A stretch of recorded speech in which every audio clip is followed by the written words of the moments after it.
Hey, what's up, YouTube, and welcome back to the Knicks Cave. Are the New York Knicks finally getting some respect from NBA2K? Let's talk about it.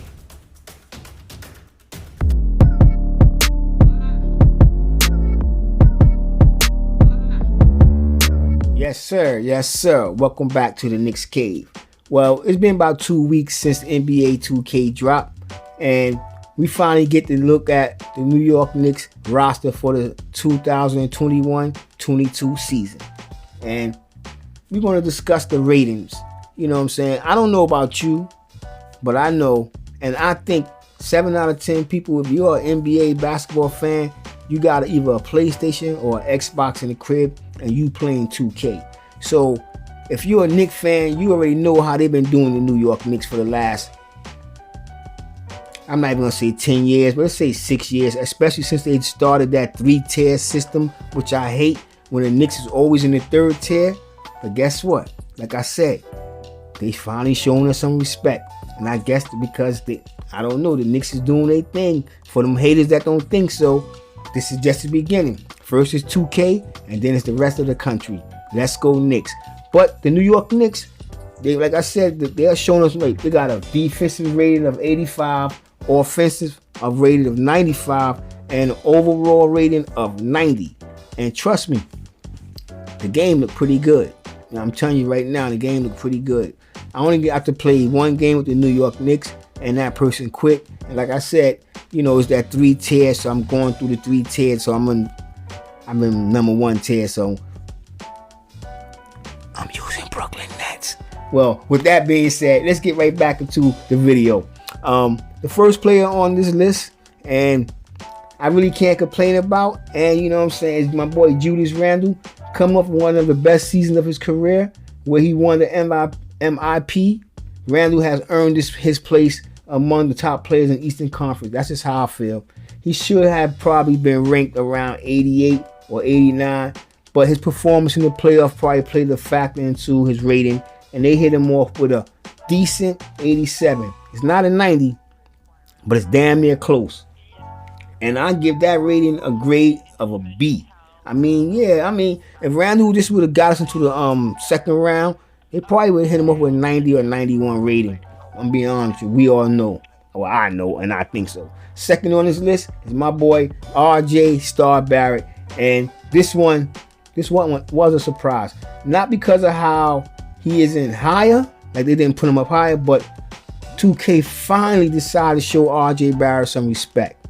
I mean, his rating ain't too low, it ain't too high, and in my opinion, it's perfect. Mwah, perfect. And that would be a rating of 83. And I give that a grade of number 1, grade A. Not the A's, but a steak A. A grade A steak. Yes, baby. RJ Star Barrett. Yo, if you have the season that I think he's gonna have this year, that 83 probably be a 90 next year, next game, next season.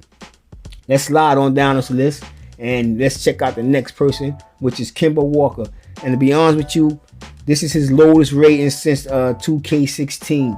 The 5-time All-Star had one of the worst seasons of his career last year, and I think so. I think he looks to bounce back with his hometown. His dynamic scoring and playmaking abilities could transform the Knicks offense, which could lead to a rating boost down the line. And what I mean by that rating boost, if you're not familiar with the game 2K, the better the player, because the game try to keep it realistic. So the better the player having a season, if he having a good season, hitting his threes, raising that percentage, so will the game, and he would play better in the game. However, if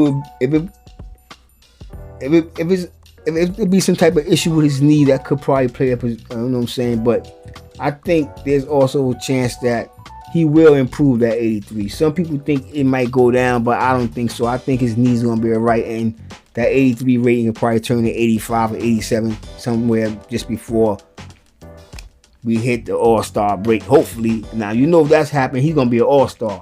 Alright. And Kemba Walker got a decent rating of 83. And imagine, that's his lowest rating since 2K16. So I'm just letting y'all know, the man's going to be out there to prove something this year. That's all I'm saying. And I give that rating a grade B. That's just me. Alright, next on the list is my man D Rose. After a terrific playoff series against the Atlanta Hawks, Derrick Rose earned this rating. Although he's tied for the second highest rated on the team, the former MVP will probably be competing for the sixth man. That's what I think. I'm be honest with you. I look for him to compete for the sixth man.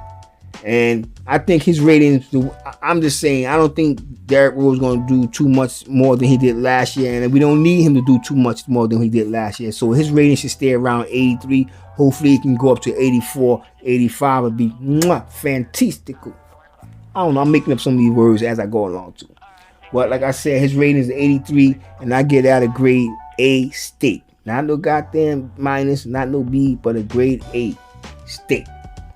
Now this one right here kind of ticks me off, but it is no surprise, and I'm being honest with you, because 2K have had a tendency in the past, to underrate guards, or you can say wings, that can score in multiple areas, but they don't consider them to be defensive gurus.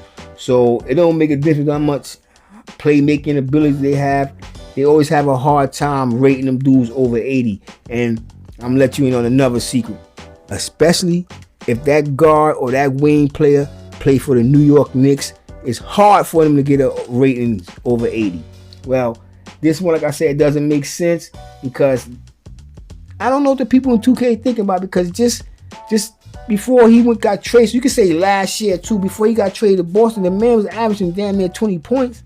So I don't know why his rating is that low. Oh, I gave it away. It ain't that low, but it's a measly 79, which I think it could have been easily 82 or 83.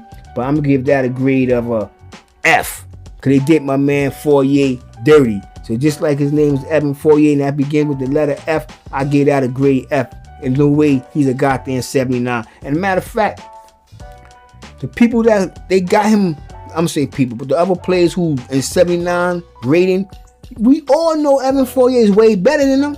So how the hell that man is? I'm just gonna go down the line and just get up out of here and get on to the next video. But the other players on the team, Mitchell Robinson, he got a rating of 80. Emmanuel Quickly 78.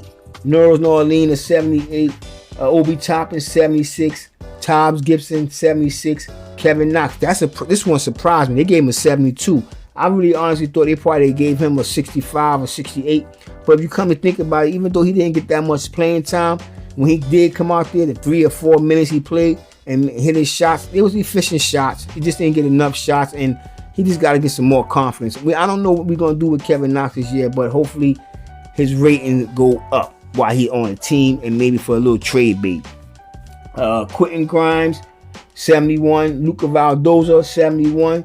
Dwayne Bacon 71. And this one's disappointing, but I can say he's a rookie, so he really haven't gotten in the league and do nothing just yet. But my man Miles Deuce McBride, they hit him off with a rating of 70. Well, I'll give that I won't give it an F, but I'll give it a C. You know what I'm saying? The man got to come here and come into the league and prove himself, which I think by watching the preseason summer league, that he should have got at least 72, 71. Yeah, the way he played a little better than Quentin Grimes, our first round pick. Well, anyway, with that being said, I want everybody out there to stay safe, stay healthy, God bless, and peace.